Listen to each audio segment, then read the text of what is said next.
Vamos a pensar que utilizamos un estimador T mayúscula para estimar una función del parámetro desconocido tau de teta. Discutíamos en las clases anteriores que para poder decir que un estimador es bueno o malo hay que dar un criterio de qué significa bueno en este contexto. El criterio que estamos utilizando es el criterio del error cuadrático medio o mean square error en inglés, que es una medida de las desviaciones cuadráticas, bueno, el promedio de las desviaciones cuadráticas de las posibles realizaciones del estimador T respecto al verdadero valor de tau de teta, y que es muy conveniente porque se puede factorizar o escribir como la varianza del estimador más su sesgo al cuadrado. Utilizando este criterio, sería bueno encontrar el estimador de tau de teta que tenga uniformemente el menor error cuadrático medio, donde uniformemente significa para todo valor posible de teta en el espacio parametral, pero argumentamos la clase pasada, que no demostramos, no es lo mismo argumentar que demostrar, pero argumentamos por qué esto en general no es posible. Y el problema era que pedirle a un estimador que tenga uniformemente el menor error cuadrático medio es pedirle demasiado. Estamos buscando un estimador en un mundo, una familia demasiado grande, y por eso es que no vamos a encontrar nada. Vamos a restringirnos entonces únicamente a la clase o la familia de estimadores insesgados. Si un estimador es insesgado, bueno, entonces su sesgo y por lo tanto su sesgo cuadrático es igual a 0.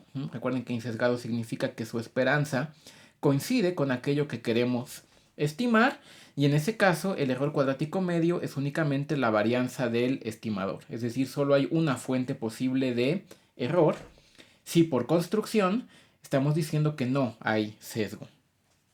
Bueno, el objetivo de las siguientes clases, por lo menos de las siguientes 2 semanas y cacho, es buscar, idealmente encontrar, el estimador insesgado con la menor varianza, y por lo tanto con el menor error cuadrático medio dentro de la familia de estimadores insesgados.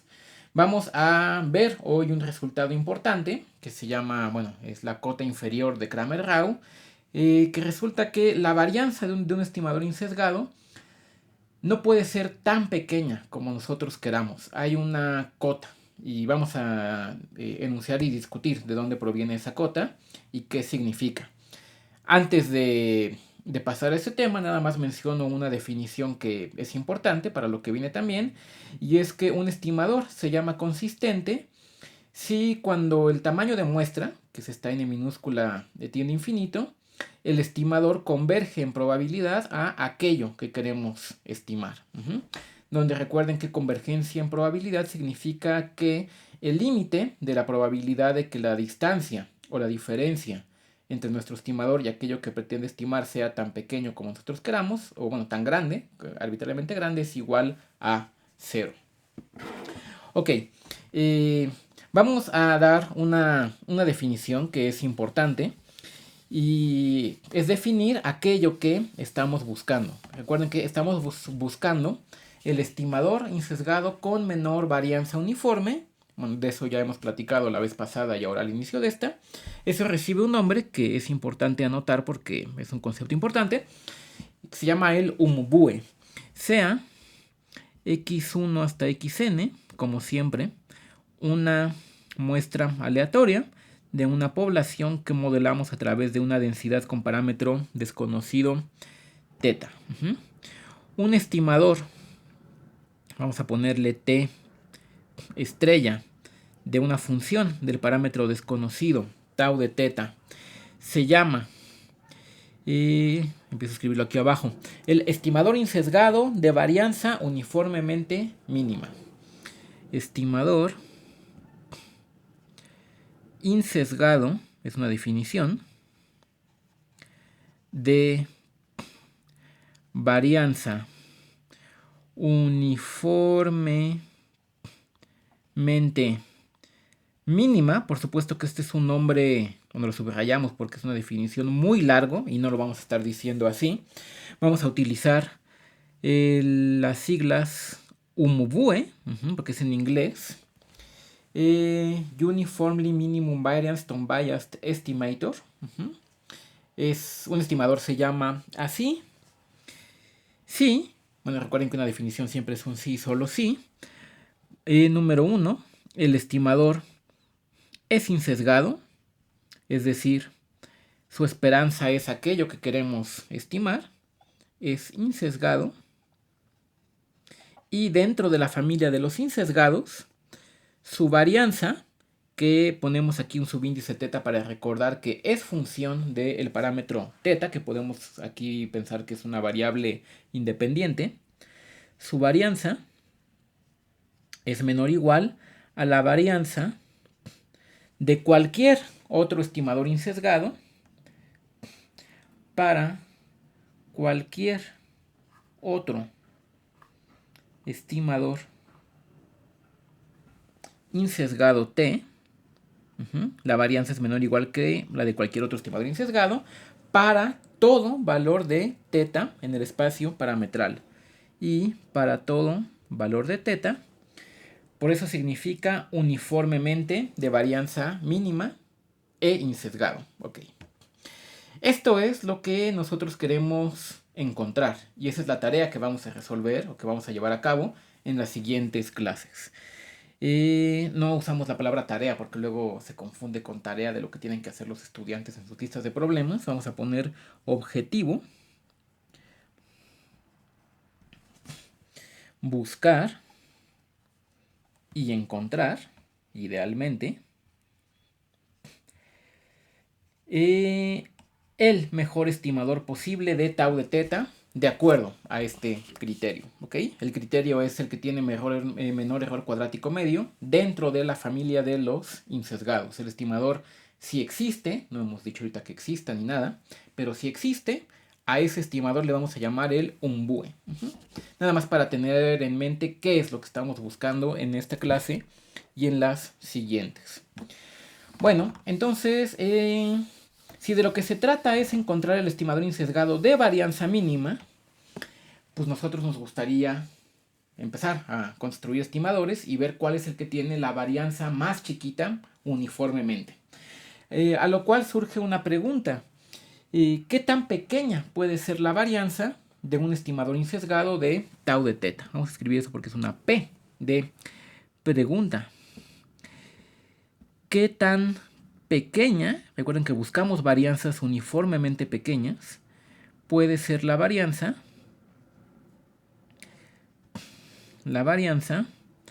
de un estimador insesgado de tau de teta, de un estimador insesgado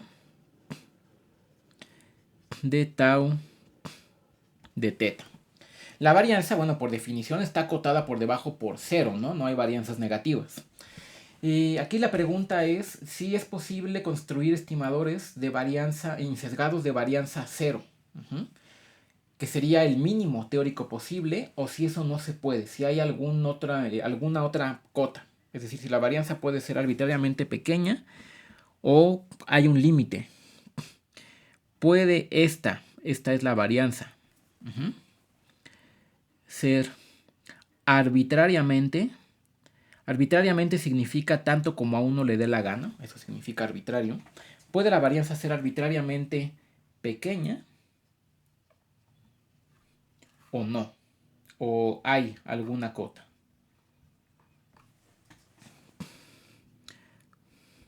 Sería bueno saber si hay una cota, porque si hubiera una cota, entonces una cota inferior, si encontramos un estimador cuya varianza coincide con la cota, pues estaríamos seguros de que ese es el mejor estimador y es el que andamos buscando.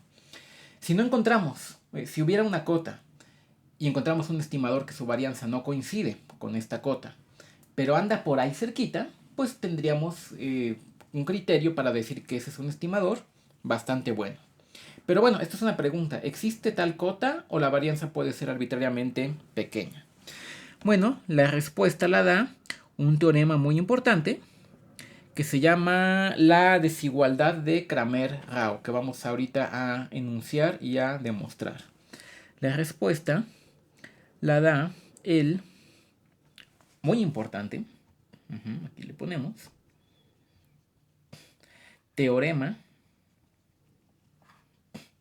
de Cramer y Rao. Básicamente lo que dice el teorema de Cramer y Rao, antes de escribirlo, es que sí existe una cota para la varianza de los estimadores insesgados, siempre y cuando se satisfagan ciertas condiciones de regularidad que ahorita vamos a enunciar. Entonces lo primero es escribir el teorema, para lo cual voy a borrar aquí porque creo que enunciarlo me va a llevar todo el pizarroncito este. Es un teorema que en general se le conoce en la literatura como la desigualdad de Cramer-Rao. Es una desigualdad sobre la varianza del estimador. Bueno, ahorita lo van a ver. Supongamos que se satisfacen las siguientes condiciones de regularidad. Supongamos que se satisfacen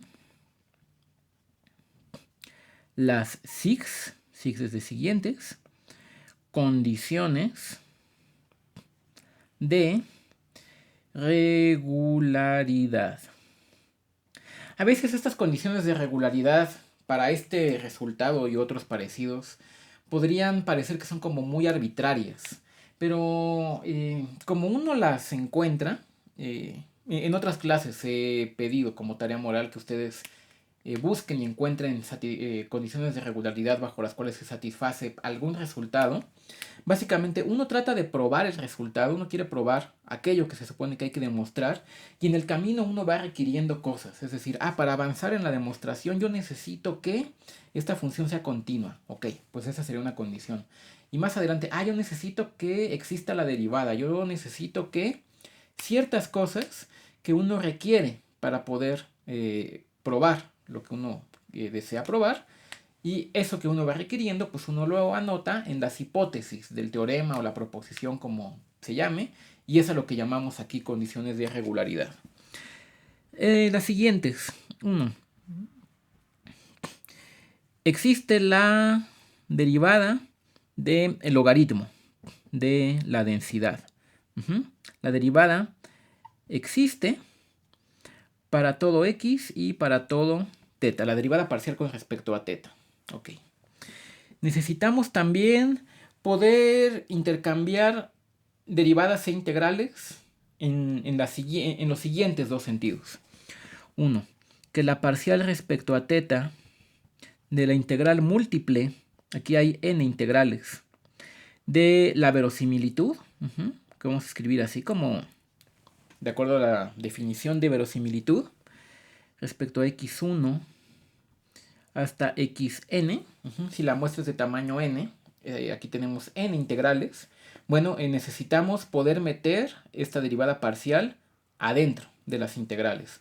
Eso, bueno, no siempre se puede en análisis, ¿no? Aquí vamos a necesitar que sí se pueda. Sea igual a la integral múltiple de la parcial con respecto a teta de la función de verosimilitud. Hasta xn. Bueno, vamos a necesitar eso. Vamos a necesitar también poder meter la derivada de la esperanza de una estadística, en este caso del estimador, vamos a escribirlo, que la parcial con respecto a teta de la integral múltiple, hay en integrales, de la función t, una estadística de xn por la verosimilitud, es decir, si esta es una variable aleatoria, una estadística, por la función de distribución conjunta de sus variables aleatorias, esta es la esperanza de esta función t, de f de xi hasta teta de x1 hasta xn, sea igual a la integral múltiple, que la derivada la podamos pasar para acá, para donde está mi dedo. Y la integral de t de x1 hasta xn de la parcial con respecto a teta de la densidad conjunta, es decir, de la verosimilitud hasta xn. Necesitamos eso. Y por último son 4 cosas las que vamos a utilizar. Que la esperanza de esta función que ahorita parece un poco arbitraria, pero la vamos a discutir, espero con algo de detalle, porque aparece la derivada parcial del logaritmo de la función de densidad elevado al cuadrado. Esto de aquí adentro es una variable aleatoria porque depende de la muestra, aquí por la x. Entonces tiene sentido hablar de su esperanza, que su esperanza sea positiva por un lado y que sea finita por otro para todo posible valor de teta. Bueno, si se cumplen estas 4 condiciones, se me acabó el pizarrón, así que voy a tener que borrar acá las primeras. Pero bueno, pónganle pausa al video si quieren tomar notas. Y si todo eso se cumple, ¿ok? Entonces, seguimos con el enunciado del teorema. La varianza de nuestro estimador insesgado está acotada por abajo por la siguiente cantidad. Es una fracción. En el numerador tenemos la derivada de la función tau de teta. Tau de teta es aquello que queremos estimar. Bueno, su derivada con respecto a teta elevada al cuadrado. Y en el denominador, una cantidad que tiene un nombre, por cierto, se llama la función de, lo vamos a definir, de puntaje o de score de Fisher. N por la esperanza de esta variable aleatoria que definimos en la condición número 4. Al cuadrado, donde t es un estimador insesgado de tau de teta, estimador insesgado de tau de teta. Es decir, la varianza de los estimadores insesgados de tau de teta está acotada por abajo por esta cantidad, por esta función, que por cierto depende de teta. Aquí aparece teta, aquí también. Está acotado por una desigualdad de este tipo, mayor o igual. La igualdad se da, y ahorita vamos a explicar por qué. La igualdad en este mayor igual ocurre si solo si existe una función que vamos a llamar k de teta, n, que satisface lo siguiente: la suma desde igual 1 hasta n de las parciales del logaritmo de la función de densidad es igual a esta función k de teta n multiplicada por la diferencia entre la estimación y aquello que pretendemos estimar.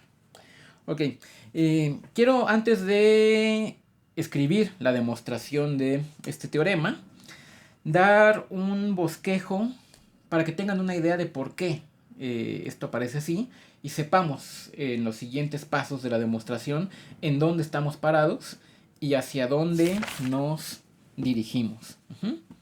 Voy a borrar aquí esto, voy a dejar aquí, por cierto, esta cantidad del lado derecho es lo que se conoce como la cota inferior de Cramer-Rao, y en la tarea ustedes hay varios problemas en los que se solicita que ustedes calculen la cota inferior de Cramer-Rao para estimadores de funciones en diferentes familias paramétricas, ¿no?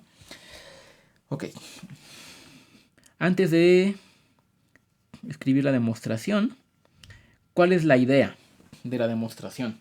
Esta desigualdad, básicamente, la desigualdad de Cramer-Rao es en el fondo geométrica. Es la desigualdad de Cauchy-Schwarz aplicada a la covarianza de dos variables aleatorias. Ustedes se supone que han llevado cursos de análisis matemático y de álgebra lineal, entonces me imagino que tienen idea de qué es la desigualdad de Cauchy-Schwarz, al menos tienen idea de que existe y saben dónde buscar información al respecto. Lo que no estoy seguro si saben o no es que la desigualdad de Cauchy-Schwarz se puede aplicar, bueno, se puede aplicar a lo que sea que satisfaga las condiciones, ¿no? Pero es común aplicarlo a covarianza. se aplica la desigualdad de Cauchy-Schwarz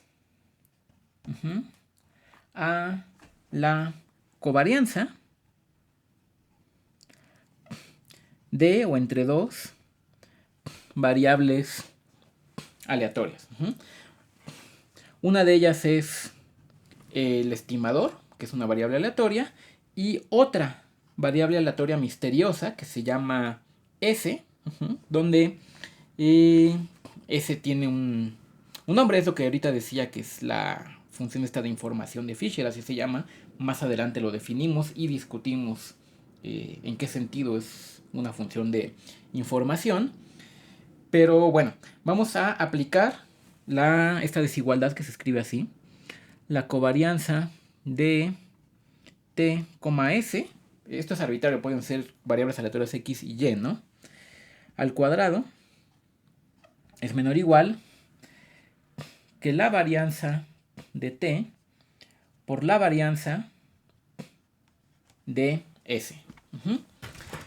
S es justamente el denominador de la cota inferior de Cramer-Rao. A este denominador es a lo que le vamos a poner de nombre, lo vamos a definir como una función de nombre S. Entonces, si nosotros podemos probar que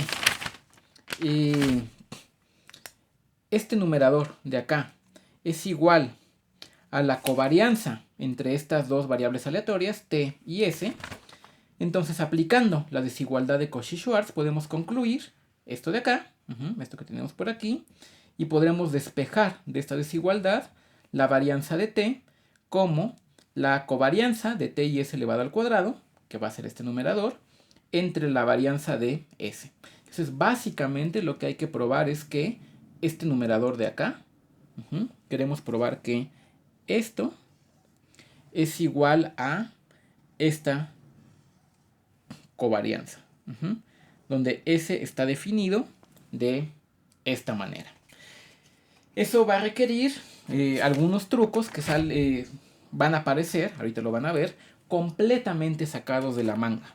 Pero no parecen tan sacados de la manga si uno sabe a dónde quiere llegar. Y queremos llegar justamente a esto para poder aplicar la desigualdad de Cauchy-Schwarz y llegar finalmente a esto que queremos, que finalmente tiene un fondo geométrico, ¿ok?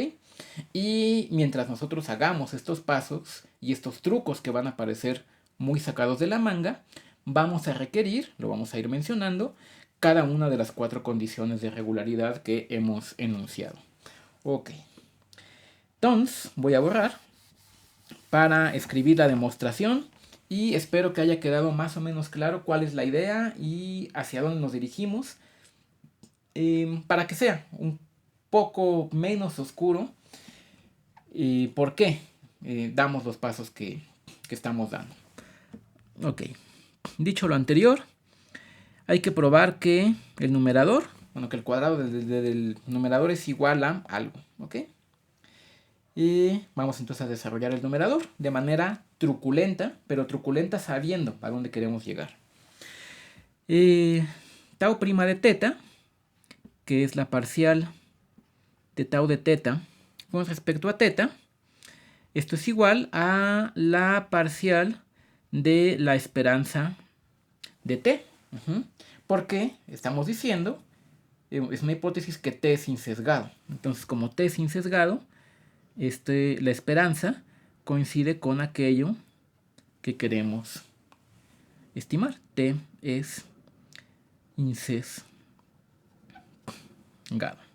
Ok, vamos a escribir la esperanza de t como estamos acostumbrados a escribir la esperanza de una variable aleatoria, como la integral de la variable por la función de densidad. En este caso es una función de densidad conjunta. Entonces hay que hacer n integrales, porque tenemos una muestra de tamaño n. De t de x1 hasta xn por la función de densidad conjunta de estas x's, que es la función de verosimilitud. De xn. Ahora, utilizando Bueno, antes de meter la derivada, vamos a aplicar una de estas primeras cosas muy truculentas, que es que le vamos a restar un 0, rarísimo ese 0. Y espero que ahorita vean bueno, ese 0 es porque sabemos que queremos llegar a que esta cantidad de tau prima de teta es igual a una covarianza, ¿ok? Entonces, a esto voy a escribir lo mismo. La integral múltiple de tau de x1 hasta xn por la función de verosimilitud o la densidad conjunta. Voy a seguir escribiendo aquí abajo. Igual y si me cabe aquí, déjenme ver. Menos un 0 de lo más extraño. Ahorita vemos por qué esto es 0. La parcial con respecto a teta de la integral múltiple de esta función de verosimilitud. xi de x1 de xn. Yo digo que esta cosa que le estamos restando, este término es igual a 0, porque estamos integrando la función de verosimilitud, es decir, estamos integrando en todo su dominio una densidad conjunta. Eso es 1. Integrar una densidad en su dominio siempre da 1, por definición de densidad. Entonces esto es igual a 1. Es una constante. La derivada respecto a teta de una constante, pues es 0. Ok. Entonces, tau de teta por 0 es 0. Entonces le estamos restando un 0. Rarísimo, pero para poder escribir el integrando de esta integral múltiple de una manera que un poco más adelante va a ser adecuada. ¿Ok? Entonces escribo esto como, a ver si cabe la integral, bueno, pues aunque no quepa, ¿no? Sino que voy a utilizar ahora las condiciones 1 y 2. Voy a meter en este primer sumando la parcial respecto a teta a la integral según la condición 3.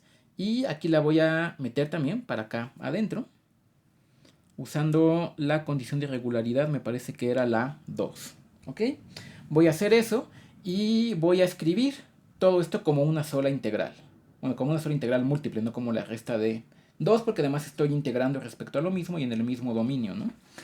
Entonces puedo, esto es justo lo que se llama factorizar, escribir esto como la parcial de tau de x1 hasta xn menos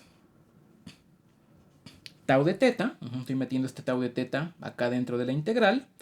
Y el factor común es justamente esta función de verosimilitud. Y yo dije que por las condiciones 1 y 2 podía meter la derivada parcial acá adentro. Entonces me queda la derivada parcial de la verosimilitud. Lo único que estoy haciendo acá entonces es utilizar las condiciones de regularidad 2 y 3 y factorizar esto para escribirlo de una manera un poco más sencilla. Respecto a x1 hasta xn. Bueno, ahora voy a usar otro truco. Ya les había dicho que esta demostración está llena de trucos. Ahorita lo escribo. Resulta que esto se puede escribir como la integral múltiple de esta resta, mi función t menos tau de teta. Voy a escribir de una manera extraña, pero conveniente, la parcial de teta de esta función. Lo voy a escribir de esta manera, y ahorita vemos esto por qué se vale. La parcial respecto a teta de el logaritmo de la densidad conjunta, o lo que es lo mismo, la verosimilitud, por esta misma densidad conjunta. Xi de teta. Y estamos integrando respecto a todas estas x's. Esto se vale porque para cualquier función g de teta, la parcial de teta respecto a g de teta, yo lo puedo escribir como, del logaritmo de g de teta, por regla de la cadena, esto es 1 entre g de teta, o sea, la derivada del logaritmo por la derivada de lo de adentro, la parcial con respecto a teta de g de teta, Y eso significa que para cualquier función g, yo puedo escribir su derivada parcial como g de teta. Paso este g de teta que está aquí dividiendo, paso para acá multiplicando, como g de teta por la parcial respecto a teta del logaritmo de g de teta. Ok. Eso es un truco medio extraño, ¿no? La parcial de g es igual a g por la parcial de su logaritmo. Eso se vale para cualquier función g, siempre y cuando la derivada del logaritmo exista. Y eso es nuestra condición de regularidad número 1. Entonces, utilizando este truquito extraño y la condición de regularidad número 1, es que yo puedo, aplicado sobre esta función de acá, esta va a ser la g, yo puedo escribir la parcial respecto a teta de g, pues como g por la parcial respecto a teta de su logaritmo. Bueno, un truco, ya les había advertido que esta demostración está llena de trucos, pero que sabemos por qué se están empleando porque más o menos tenemos idea de a dónde nos dirigimos. Y ya casi acabamos esta parte de la demostración. Voy a seguir escribiendo por acá. ¿En qué me quedé? Ah, sí. Vean esto. Esto es la integral de una variable aleatoria. Esto es una variable aleatoria porque depende de la muestra. Esto también es una variable aleatoria. Esto es estos paréntesis cuadrados porque también depende de la muestra. Y aquí tengo la densidad conjunta. Bueno, la densidad de... tengo una función de las variables aleatorias, otra función de las variables aleatorias y la densidad conjunta de esas variables aleatorias. Eso significa que yo puedo expresar esto como... Bueno, esto es justamente la esperanza de algo, de una variable aleatoria, de toda esta de acá, desde donde empieza mi dedo izquierdo hasta donde va mi dedo derecho. Todo esto de acá es una variable aleatoria multiplicada por la densidad f, integrada en todo el dominio, pues eso es la esperanza, justamente. ¿De qué? De esto. Entonces esto es la esperanza de esta variable aleatoria menos tau de teta multiplicada por esta otra variable aleatoria. La parcial respecto a teta del logaritmo de esta verosimilitud por definición de esperanza. Y aquí me falta un paréntesis. Ok, entonces tengo la esperanza de estas dos, del producto de estas dos cantidades, y pues esto es justamente la covarianza de T y S, donde, como ya habíamos mencionado hace ratito, estamos definiendo S como la parcial respecto a teta del logaritmo de, ahora sí voy a escribir el símbolo de la verosimilitud, el logaritmo de la verosimilitud, que es función de teta para un cierto vector dado de observaciones X con una barrita abajo. ¿Ok? Bueno, entonces vamos a escribir por acá toda esta talacha y estos trucos para probar esto de acá. El numerador de esa cota inferior de Cramer-Rao es igual a la covarianza entre T y S. Ok. ¿Y eso qué? Ah, sí. Esta función S se conoce, bueno, se le conoce como, se llama S porque nos da un score, o en español puntaje de Fisher, porque la introdujo este señor Sir Roland Fisher. Esta función S, que vamos a discutir también cuando acabemos la demostración, para no interrumpir demasiado, S es una variable aleatoria porque depende de la muestra. Es una variable aleatoria porque depende de la muestra. Es una variable aleatoria, pero no es una estadística porque depende del parámetro desconocido teta. Y por definición, una estadística es una variable aleatoria que construimos con la muestra y que no depende de parámetros desconocidos. S no es una estadística, porque depende de teta. Porque depende de teta. Ok. Ahora, no es difícil probar, y no es difícil probar en esta clase y en muchas otras, significa que lo hagan los estudiantes. Lo siguiente, no es difícil probar, eso significa, esto no es una carita feliz, es un paréntesis y luego un signo de igual adentro del paréntesis, ¿no? Eso significa que lo hagan los estudiantes en cualquier curso, en cualquier libro, en lo que sea. Cuando dice no es difícil probar, significa esto. Lo siguiente, que la esperanza de esta variable aleatoria S es igual a 0, por un lado, y que su varianza, que, bueno, si su esperanza es 0, la varianza es simplemente la esperanza de S al cuadrado, es igual a, se puede escribir como n veces E por la parcial respecto a teta del logaritmo de la función de densidad, esto elevado al cuadrado. Bueno, ya que tenemos esto y ya que los estudiantes revisan que esto en efecto se satisfacen, estas dos cosas, la esperanza y la varianza de la función de score de Fisher, pues ya estamos en condiciones de aplicar, como decíamos, la desigualdad de Cauchy-Schwarz.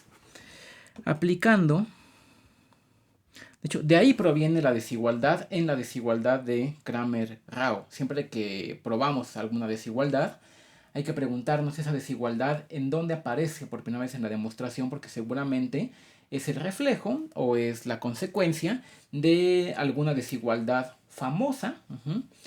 Y en general nos dice algo sobre el espacio o es algo geométrico, ¿no? En este caso, esta de Cauchy-Schwarz, sobre las normas. Aplicando la desigualdad de Cauchy y Schwarz.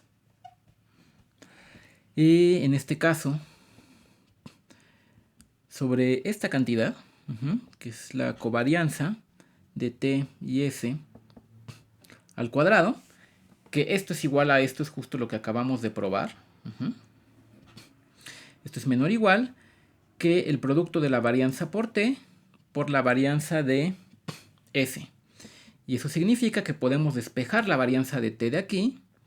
La varianza de T es mayor o igual que tau prima de teta elevado al cuadrado entre la varianza de S.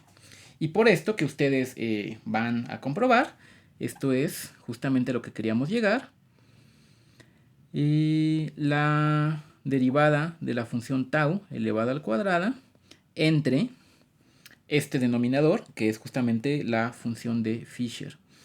N por E, la esperanza de la parcial de la función de densidad elevada al cuadrado. Eso era parte de lo que queríamos probar. O sea, ya demostramos que la varianza de un estimador insesgado tiene en efecto esta cota inferior. Falta probar la segunda parte, que era cuándo se da la igualdad. Y en este caso, pues no es muy difícil. Si esta desigualdad en el fondo es la desigualdad de Cauchy-Schwarz, pues la igualdad se dará cuando se dé la igualdad en la desigualdad de Cauchy y Schwarz. Y bueno, ustedes pueden revisar en sus apuntes o libros, ya sea de álgebra lineal o de análisis, que la igualdad en la desigualdad de Cauchy-Schwarz se da cuando las dos funciones que estamos considerando son proporcionales. Okay. La igualdad en la desigualdad de Cauchy-Schwarz, esto no es algo de estadístico, esto es algo general, se da cuando las dos funciones, en esta desigualdad siempre hay dos funciones, son proporcionales. O sea que una es igual a una constante veces la otra. En este caso, eso significa, eso significaría que sean proporcionales estas dos funciones t y s, significaría que existe justamente una constante respecto a la muestra, pero que puede depender de θ y de n, tal que una de estas dos funciones es igual a una constante veces la otra. Eso podemos escribir en general como la función de puntaje de Fisher es igual a una constante veces, esto escrito de la manera más general, t de x1 hasta xn menos tau de θ. Y ahora sí podemos poner cuadrito. Hemos completado la demostración. Ok, la demostración es más o menos técnica, como se acaban de dar cuenta. Tiene varios pasos y varios truquitos y hay que hacer algo de talacha. Pero lo que hay que tener aquí presentes es que en el fondo es producto de la desigualdad de Cauchy-Schwarz y que aparece en el denominador un concepto, una función nueva para nosotros que va a ser importante, ahorita discutimos por qué, que se llama la función de puntaje o de score de Fisher porque la introdujo originalmente Sir Roland Fisher. Y vamos a escribir alguna nota sobre esta función. Voy a permitirme borrar aquí esto. La función, y vamos a ponerle i de θ igual a la varianza de s. Hace rato escribí que en el denominador aparecía la función s. Voy a hacer una corrección. S es lo que va dentro de la esperanza. Esa es la función de puntaje o de score. A la varianza de eso es lo que se le conoce como la información de Fisher y le ponemos una i. Entonces hago ahí esa fe de ratas, ¿ok? I de θ, que definimos como la varianza de S, que es la esperanza de esta variable aleatoria, la parcial respecto a θ de el logaritmo de la verosimilitud al cuadrado, es igual a n veces por e a la parcial con respecto a θ de el logaritmo de f de x de θ elevado al cuadrado. Esta igualdad es algo que revisan ustedes. Eso se llama la función de información de Fisher de la muestra x. Y ahorita decimos en qué sentido es que nos da información. Esta función se llama, lo vamos a subrayar porque es una definición, función de información de Fisher por Sir Roland Fisher de la muestra x. Es una medida de la cantidad de información que nos da la muestra x sobre el parámetro desconocido θ en el siguiente sentido. Vamos a anotar eso. Y de θ es una medida de la información que nos da una muestra, que nos da la muestra x mayúscula porque es aleatoria, una barrita abajo porque es un vector, sobre lo desconocido en este curso siempre es θ, en el siguiente sentido. Vamos a suponer que, sin pérdida de generalidad, supongamos que tau de θ es igual a θ, de manera que la parcial es igual a 1, y la desigualdad de Cauchy-Schwarz podría escribirse, y la de Cramer-Rao podría escribirse de esta manera. La varianza es mayor o igual que 1 entre la función de información. Si este denominador es un número grande, 1 entre un número grande es algo pequeño y la varianza del estimador y por lo tanto el error, porque recuerden que en los estimadores insesgados la única fuente de error es la varianza, el error sería pequeño. Información, si esta cantidad es grande, tendríamos una varianza pequeña, un error pequeño y por lo tanto muy poca incertidumbre sobre cuál es el verdadero valor del parámetro. Poca incertidumbre es equivalente a decir hay mucha información. Y grandota es varianza pequeña, error pequeño, incertidumbre pequeña y por lo tanto hay mucha información. Si I es grandota hay mucha información. Y al revés, si esta cantidad I de acá es en general un número pequeño, 1 entre un número pequeño nos va a dar algo grande. O sea que la varianza de t va a ser algo grande. Si su cota inferior es algo grande, pues la varianza va a ser grande. Varianza grande significa mucha incertidumbre, mucho error y poca información. Y es en este sentido que esta función I de teta nos da información sobre el parámetro. Pues una medida, no es que nos dé información, sino que es una medida de cuánta información tiene el parámetro. Recuerden que la varianza es pequeña si la información es grandota, esta es mucha información, mucha info, pero que al revés, la varianza va a ser muy grandota si esta información en general es un número pequeño. Aquí tendríamos poca info. En este sentido es que esta función nos da, repito, información sobre, valga la redundancia, es una medida de cuánta información trae la muestra, porque esto depende del parámetro y de la muestra, nada más, de la muestra cuánta información nos da sobre el parámetro θ.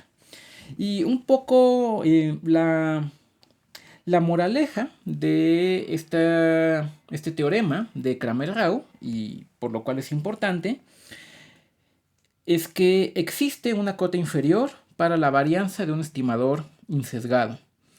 Si tenemos un estimador insesgado y vemos que su varianza es cercana a esta cota, entonces sabremos que tenemos un estimador bueno.